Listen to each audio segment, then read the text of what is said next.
의학 발전을 위해 기증되는 시체가 장난스럽게 다루어졌다는 점에서 올라온 사진이 실제 카데바임이 확인될 경우 논란이 가중될 것으로 예상된다. 지난 2월에도 비슷한 사건이 있었다. 서울의 한 의대 해부학 실습실에서 찍은 사진이 인터넷 커뮤니티 사이트에 퍼졌다.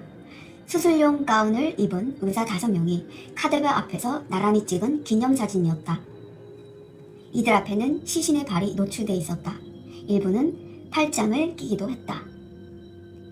사진 아래엔 매우 유익했던 자극도 되고라는 설명이 되어 있었다. 해당 사진이 급속도로 확산하면서 네티즌 사이에선 시신에 대한 예의가 아니다 라는 비판이 쏟아졌다.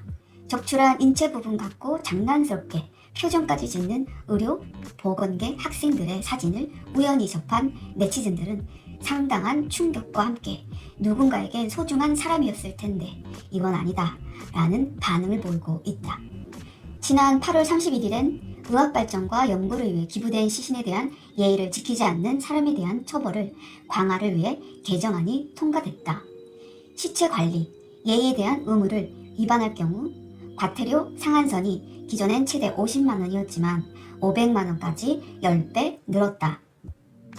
시체 해부 요건을 위반한 경우에도 최대 징역 1년, 벌금 300만원에서 징역 1년, 벌금 1000만원으로 처벌이 강화됐다. 이게 무슨 처벌이 강화된 겁니까? 이렇게 기부된 시체 가지고 장난질하는 학생들은 의사 될 자격이 없습니다. 그렇게 생각하지 않으십니까?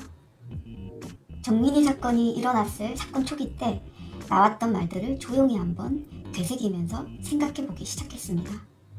그때 나왔던 이야기 중에 정민이가 똥석이 해부학 사건에 시체를 가지고 장난을 친 것을 목격했고 정민이가 그 상황을 우연히 찍게 되고 그것에 못마땅했던 똥석이 앙심을 품었던 것으로 생각이 된다는 글을 읽은 기억이 납니다. 막대사탕을 골든건 영상에서도 볼 수 있듯이 많이 했다면 정상인 뇌를 가지고 있을 리가 없겠죠. 뭐든지 쉽게 보일 수 있고 자신만이 제일이다라고 생각을 했을 것이고 정상적인 뇌를 가진 아이라면 아무리 죽은 사람의 시체라지만 그렇게 함부로 다루지 않았을 겁니다.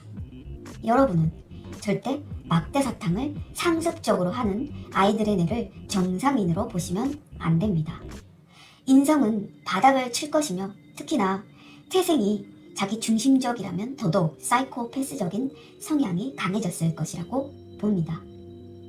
정상적인 아이가 막대사탕을 오래 하게 되어도 인성 자체가 변화하는데 말이죠. 그때는 그 글에 신경을 쓸 겨를도 없이 CC 영상에만 매달렸던 기억이 납니다. 만약 해부학 시간에 시체를 가지고 장난을 친 것을 교수가 알게 된다면 졸업을 하지 못한다는 룰이 있었다고 하는 글을 읽었습니다. 해부학 사건에 장차 의사가 될 학생들이 아무리 죽은 사람의 시체라고 하지만 언제나 죽은 사람을 다룰 때는 경건한 마음가짐으로 다뤄야 한다는 특수 청소부의 말씀을 들었습니다. 그 죽은 사람만의 사연이 있을 수도 있으니까요. 죽은 시체라고 해서 그 사람을 함부로 대할 권한은 그 누구에게도 없습니다. 의대를 지원할 때는 꼭 그 사람의 인성 테스트를 해야 한다고 생각을 하는 입장입니다. 사람의 생명을 다루는 의사가 마취 상태에 있는 환자를 과연 어떻게 대할까 정말 궁금해지네요.